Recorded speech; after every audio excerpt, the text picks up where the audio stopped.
बास करा बाबा, किती वेळ झालं तुम्ही आईला मारत आहात. बाबा तुमच्या पाया पडते, परंतु आता आईला अजून मारू नका. 18 वर्षाची अंकिता अगदी कळकळीने आपल्या बाबाला बोलत होती, परंतु तिचे वडील खूपच दारूच्या नशेमध्ये होते. त्यांनी अंकिताला धक्का दिला आणि ती खाली पडली आणि अजून एकदा ते तिच्या आईला मारू लागले. कारण एवढेच होते की आईने अजून जेवण बनवले नव्हते. आई एकटीच घरात कमावणारी होती. तिला कामावरनं यायला उशीर झाला होता. तिचे वडील फक्त दारू पिणे एवढे कमवत होते. अंकिताला एक मोठा भाऊ होता. तिचे वडील या दोघांच्या अजिबात जबाबदारी घेत नव्हते. तिचा भाऊ 10वी नापास झाला होता. त्याचं पण घरात अजिबात लक्ष नव्हते. आईने अर्जुनला खूप सांगितले की अजून एकदा 10वीची परीक्षा दे, परंतु तो त्याच्या आईचा अजिबात काहीच ऐकत नव्हता. त्याचं घरात अजिबात लक्ष नव्हते. आई वडिलांची भांडणे पाहून तो घरात अजिबात थांबत नव्हता. तो नेहमीच मित्रांमध्येच असायचा. वाईट मित्राच्या नादी लागून त्याला वाईट सवयी लागल्या होत्या. लहानपणापासूनच अंकिताला शिकण्याची फार इच्छा होती. आई तिला नेहमी सांगायची की अर्जुन शिकला नाही, कमीत कमी तू तरी शिकून मोठं हो, असं मला वाटत आहे. अंकिताची आई दुसऱ्याच्या शेतामध्ये खूप कबड कष्ट करत होती आणि त्यातूनच ती आपल्या घराची जबाबदारी घेत होती. याच कष्टातून अंकिताच्या आईने तिचे 12वी शिक्षण पूर्ण केले. एके दिवशी शेजारची बाई म्हणाली, काय आहे बाई हिची आई, मुलगी वयात आली आहे तरी अजून घरात बसवले आहे. गावातली पोरं काय लई शहाणी आहेत का? एके दिवशी वेडवाकडं झाल्यावर हिला समजेल की मोठी झालेली मुलगी घरात बसवल्यावर त्याचे काय परिणाम होतात. त्या काकूचं बोलणं अंकिताच्या मनाला खूप लागले. तिला वाटलं की आता आई त्या काकूला काहीतरी म्हणेल आणि भांडेल, परंतु तसे काही झाले नाही. तिची आई घरात आली आणि म्हणाली, हे बघ अंकिता, त्या काकू काही पण म्हणत होत्या त्या योग्यच बोलत होत्या. त्या दिवशी तिची आई विचित्र वागत होती. तिच्या डोक्यामध्ये काहीतरी चालू होते. तिची आई नेहमी तिला सांगायची की 12वी झाल्यानंतर काहीतरी कॉम्प्युटर कोर्स वगैरे घरूनच कर, पण यावेळेस ती या बाबतीत तिला काहीच बोलत नव्हती. तिने विषय काढला की आई विषय टाळत होती. काही दिवसांनी तीच काकू अंकिताच्या आईला भेटली आणि म्हणाली, काय व अंकिताची आई, तुम्ही दिवसभर कामाला जातात, घरात लग्नाला आलेली मुलगी आहे, तुमचा नवरा दारूच्या नशेत असतो, तुमच्या मुलाचं अर्जुनचं घरात लक्ष नाही. एवढ्या तरुण मुलीला तुम्ही घरात एकटीला सोडून कसं काय बाहेर जाऊ शकता? आजकालच्या मुलामुलींचं स्वतःवर कंट्रोल राहत नाही. अंकिताची आई म्हणाली की परंतु माझ्या अंकिता तशी नाही, ती खूप गुणी मुलगी आहे. ती काकू म्हणाली, अहो आजकाल जमाना बदलला आहे, मुलांचे विचार पण खूप वेगळे झाले आहेत. आपल्या गावातील सुमन तुम्हाला आठवत आहे का? ती पण किती गरीब गाय होती, पण एके दिवशी ती पण एका मुलासोबत पळूनच गेली ना. हे बघा, तुमच्या मुलीबरोबर काही वाईट घडू नये म्हणून मी हे सगळं बोलत आहे. झालं तेव्हापासून तर अंकिताची आई पूर्णपणे बदलली. तेव्हापासून ती म्हणाली, अभ्यास बंद कर आणि घरातल्या कामाकडे लक्ष दे. एके दिवशी त्यांच्या घरी गावातील पुजारी काका आले होते. तेव्हा अंकिताची आई त्यांना म्हणाली, आमच्या अंकितासाठी तुमच्या नजरेसमोर एखादं चांगलं स्थळ आहे का? तिचं यावर्षी लग्न करून टाकायचं आहे. ते पुजारी काका पण म्हणाले, अहो ताई, मुलगी हुशार आहे, आता फक्त 12वी झाली आहे, तिला अजून पुढे शिकू द्या. एवढ्या लवकर लग्न करून तिला संसारात गुंतवून टाकू नका. पण तिची आई म्हणाली, अहो काका, तुम्हाला आमच्या घराची परिस्थिती माहीतच असेल. तिच्या बापाचं तर घरात लक्षच नसतं आणि भाऊ असून नसल्यासारखं आहे. हिच्या लग्नाची जबाबदारी माझ्यावरच आहे. जोपर्यंत मला शक्य होईल तोपर्यंत कष्ट करून मी तिच्यासाठी लग्नासाठी पैसे जुळवेल आणि आपल्या गावातील काही मुलं पण चांगली नाहीत, त्यामुळे मला हिला घरी ठेवायचे नाही. आई एवढं सगळं बोलल्यावर त्या पुजारी काकाने एक चांगलं स्थळ अंकितासाठी सुचवलं. ते म्हणाले की तुम्ही म्हणत असाल तर माझ्या नजरेत एक मुलगा आहे. आता तो रेल्वेत कामाला लागला आहे. त्याला सरकारी नोकरी आहे. सरकारी नोकरीवाला मुलगा आहे हे ऐकून अंकिताच्या आईला आनंद झाला. 2 आठवड्यानंतर लगेचच तो मुलगा आणि त्याचे आईवडील अंकिताला पाहण्यासाठी आले. मुलाला पाहण्याआधीच अंकिताच्या आईने होकार म्हणून सांगितला होता आणि तिकडून पण त्यांना अंकिता पसंत आल्यामुळे लगेचच त्यांनी पण होकार दिला. अंकिताला शिकायचे होते, परंतु परिस्थितीमुळे ती हतबल झाली होती. अंकिता खूप रडत होती. आईने संध्याकाळी तिच्या वडिलांना सांगितले की आपल्या अंकितासाठी खूप छान स्थळ आले आहे. परंतु तिच्या वडिलांना काहीच देणे घेणे नव्हते. ते तर पूर्ण दारूच्या नशेमध्ये होते. अंकिता त्या दिवशी खूप उदास होती. ती दिवसभर काही जेवली नाही. तशीच ती झोपी जाऊ लागली होती. तिची आई तिला समजवायला आली आणि म्हणाली की बाळा, मला माहीत आहे तुला वाईट वाटत आहे, परंतु मी तरी काय करू? पाहत आहेस ना तुझे बाबा आणि तुझा भाऊ कसा आहे. शिवाय स्थळ किती छान आहे. असं स्थळ पुन्हा मिळणे शक्य नाही. शिवाय त्यांनी हुंडा पण काही मागितला नाही. प्लीज बाळा, माझ्यासाठी या लग्नाला आनंदाने तयार हो. बाळा, तुझं चांगलं झालेलं मला बघायचं आहे. आणि तिची आई रडू लागली. तिचं रडणं तिला पाहवत नव्हतं, पण तरी पण अंकिता तिच्या आईला म्हणाली की आई, मला अजून शिकायचे आहे.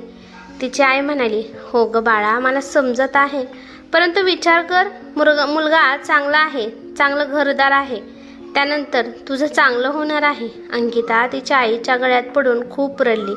1 महिन्यानंतर लगेचच तिच्या लग्नाची तारीख काढण्यात आली आणि एकदाचे अंकिताचे लग्न झाले. आता खऱ्या अर्थाने तिची आई आता त्या घरात एकटी पडली होती. माझ्यानंतर आईचं कसे होईल? घरदार आणि काम ती कशी सांभाळेल? यामुळे अंकिताचं अंतर्मन तुटत होतं. आईच्या गळ्यात रडून बाबाचा आशीर्वाद घेऊन अंकिता नांदायला सासरी निघाली. लग्न झाल्यावर 2 महिने अगदी आनंदात गेले. तिला आई जी काही म्हणाली ते सगळं खरं वाटू लागले. तिचे आता चांगले दिवस तिला दिसत होते. आईने घेतलेला हा लग्नाचा निर्णय योग्य ठरला होता. पण काही दिवसांनी तिला तो तिचा भ्रम वाटू लागला. कारण अंकिताचा नवरा संशय वृत्तीचा माणूस होता. कोणतंही व्यसन नसताना तो व्यसनी माणसासारखा वागत होता. एकदा तिचा नवरा दिलीप त्याच्या मित्राला घेऊन घरी आला. तो त्याचा बालमित्र होता.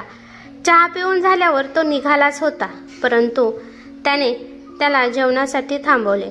जेवण वगैरे झाल्यावर त्याचा मित्र निघून गेला, परंतु दिलीप अचानकच अंकिताला खूप मारू लागला. ती म्हणाली की तुम्ही मला का मारत आहात? मी काय केलं आहे? दिलीप तिला म्हणाला की माझ्या मित्राचं आणि तुझं काय सुरू आहे? तुम्ही दोघं असे वागत होता की जणू तुम्ही खूप दिवसांपासून तुम्ही एकमेकांना ओळखत आहात. अंकिता म्हणाली, तुम्ही हे काय बोलत आहात? तुमच्या मित्राला मी आजच पहिल्यांदा बघितले आहे. त्याचा आणि माझा काहीच संबंध नाही.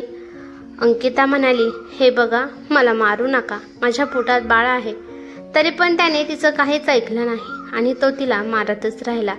तो मारत असताना तिला तिच्या आईची आठवण आली. तिचे बाबा पण तिला असेच मारत होते.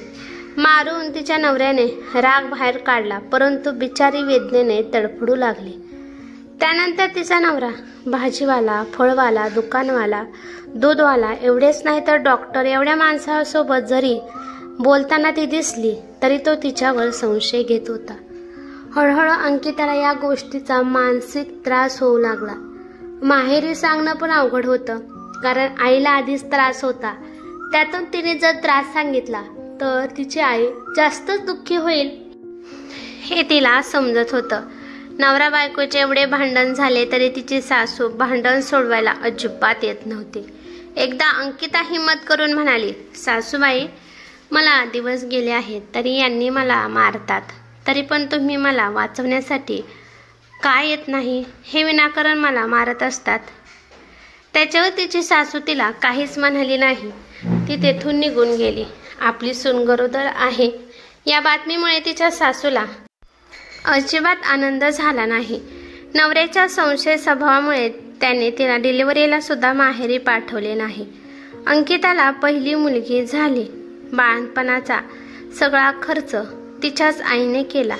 डिलिव्हरी झाल्यावर 12 दिवस तिची आई तिच्या सोबतच राहिली होती, परंतु तिची सासू तिच्या आईला अजिबात बोलली नाही. एवढेच नाही तर तिच्या सासूने अंकिताच्या मुलीला कधी प्रेमाने उचलून घेतले नाही, कारण त्यांना तर वंशाचा दिवा पाहिजे होता. मुलगी झाली म्हणून तिची सासू नाराज झाली होती. तिची आई दिलीपाने सासूला म्हणाली की 1 महिनाभर मी अंकिताला माझ्यासोबत घेऊन जाऊ का, परंतु त्या दोघांनी पण नकार दिला. त्यामुळे बिचारी तिची आई रडत तेथून निघून गेली. अंकिता ओली बाळंतीण असून सुद्धा घरातील सगळे कामे करत होती. बाळ रडत असताना सुद्धा सासू अजिबात बाळाला घेत नव्हते किंवा त्या अंकिताला बाळाला आधी घे, काम राहू दे असं सुद्धा म्हणत नव्हते. एके दिवशी अंकिताची सासू भाजी आणण्यासाठी मार्केटला गेली होती. तेव्हा त्याच वेळी अंकिताच्या मामाचा मुलगा तिच्या घरी भेटायला आला, कारण त्या शहरात त्याचं काहीतरी काम होतं. जाता जाता अंकिताला भेटून जावं असं त्याला वाटत होतं. अंकिताने त्याच्यासाठी चहा बनवला. तिने त्याला जेवणाचा आग्रह केला, परंतु तो घाईमध्ये होता म्हणून तसाच निघाला. जाताना त्याने बाळाला उचलून घेतले आणि त्याच वेळी दिलीप घरी आला. त्याला पाहून अंकिता खूप घाबरली, कारण तिला समजलं होतं की आता तिचे काही खैर नाही. तिच्या मामाचा मुलगा दिलीपला बोलला, परंतु दिलीपने त्याच्याकडे पाहिले सुद्धा नाही. तो गेल्यावर दिलीप म्हणाला, घरी कोण नसताना हा मुलगा का घरी आला होता? केव्हापासून तुम्ही दोघं असं चोरून भेटत आहात? माझ्यासमोर सती सावित्री बनण्याचा नाटक करते आणि मागे अशी चाळे करतेस. अंकिता यावेळेस गप्प बसली नाही. ती म्हणाली, स्वतःला तुम्ही सुशिक्षित समजताना तर मग अक्कल नसल्यासारखी का वागत असता? महागारी उत्तर दिल्यामुळे दिलीपला खूप राग आला आणि तो तिला बेदम मारहाण करू लागला. ती हिम्मत करून म्हणाली, मी आता तुमचा मार खाणार नाही. मी कायमचे आईकडे निघून जाणार आहे. तिचं बोलणं ऐकून दिलीप हसू लागला आणि म्हणाला की तुझ्या आईबापाची संपत्ती उतू चालली आहे का? तुला जायचे असेल तर जा, परंतु लक्षात ठेव, यानंतर तू मला कधीच तुझं तोंड दाखवायचं नाही. जाताना ह्या तुझ्या मुलीला पण घेऊन जा. अंकिता तिच्या मुलीला घेऊन तेथून निघून गेली. आईकडे गेल्यावर तिने तिच्या बाबतीत जे काही घडत होतं ते सगळं सांगितलं. आई म्हणाली, करायला गेले एक आणि झाले एक. बाळा, आपला जन्म फक्त मार खाण्यासाठी झाला आहे का? असा प्रश्न आईने तिला विचारला. त्यानंतर तिचे वडील आणि भाऊ तिला सासर सोडून आल्यामुळे वाईट बोलू लागले. आता अंकिताला घरी बसून जमणार नव्हतं. ती तिच्या आईसोबत कामाला जाऊ लागली. इकडे तिच्या नवऱ्याने दिलीपने घटस्फोट न घेता दुसरे लग्न केले. घटस्फोट न घेता दुसरे लग्न कायद्याने हा गुन्हा आहे हे अंकिताला माहीत होतं. अंकिताला तिच्या मुलीसाठी काहीतरी करायचे होते, परंतु अंकिताला कोर्ट कचेरीची पायरी अजिबात चढायची नव्हती. एके दिवशी अंकिताची आईची मैत्रीण अंकिताच्या आईला म्हणाले की मी तुमच्या अंकिताला माझ्या विधुर मुलासाठी स्वीकारायला तयार आहे. परंतु अंकिता या लग्नासाठी तयार नव्हती. ती तिच्या आईला म्हणाली की मला आता लग्न बंधनात अडकायचं नाही. आई म्हणाली की तो तुला आणि तुझ्या मुलीला स्वीकारायला तयार आहे. त्याच्या बायकोला जाऊन 2 वर्ष झाली आहे, तो अजून तसाच आहे. हे बघ बाळा, सगळे माणसे सारखे नसतात. अंकिता काही केल्या समजून घेत नव्हती, पण आईने तिची शपथ देऊन तिला दुसरं लग्न करण्यासाठी भाग पाडलं. त्यानंतर अंकिताचं एका देवळात लग्न झालं. त्यावेळेस अंकिताची मुलगी 5 वर्षाची झाली होती. अंकिताची सासू खरंच खूप प्रेमळ होती. ती तिला खूप माया लावत होती. अंकिताच्या दुसऱ्या नवऱ्याने राकेशने तिच्या मुलीला शाळेत घातले. तिच्या मुलीच्या पण खूप लाड होत होते. तिच्या दुसऱ्या बाबाने तिच्या पुढे नाव लावले. सगळे काही आनंदात चालू होते. 2 वर्षानंतर अंकिताला अजून दिवस गेले. तिला एक मुलगा झाला. अंकिताच्या आयुष्यात तिचा पहिला नवरा दिलीप कधीच आला नाही. अंकिता तिच्या दुसऱ्या नवऱ्यासोबत राकेशसोबत आनंदात होती. आपल्या मुलीचं चांगलं झालं हे पाहून अंकिताची आई खूप खुश झाली. यानंतर कधीच अंकिताच्या आयुष्याला कोणाची दृष्ट लागली नाही. ही कथा कशी वाटली ते मला कमेंट करून नक्की सांगा. कथा आवडली तर लाईक शेअर नक्की करा आणि चॅनलवरती नवीन असाल तर चॅनलला सबस्क्राईब करा. धन्यवाद.